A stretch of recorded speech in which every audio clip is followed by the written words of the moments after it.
मित्रांनो, नीटच्या परीक्षा केंद्राबाहेर या विद्यार्थिनी तिच्या वडिलांसोबत आलेली होती, पण तिला थोडासा येण्यासाठी उशीर झाला.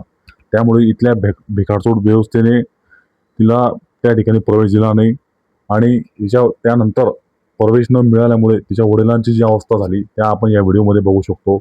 अतिशय दयनीय अशी अवस्था आहे. शिक्षण प्रणालीच्या नावावर एक कलंक असं होत चाललेलं आहे. मित्रांनो, तुम्हाला काय वाटतं की शिक्षण प्रणाली ही योग्य काम करते की नाही आणि यात चुकी कोणाची आहे?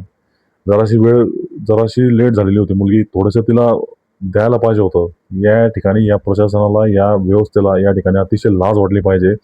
हे पोरं वर्षभर मेहनत करून त्या ठिकाणी नीटची परीक्षा द्यायसाठी सज्ज झालेले होते आणि ग्रामीण भागामध्ये असल्या या ठिकाणी वाहतूकचा तुटवडा तर नेहमीच असतो.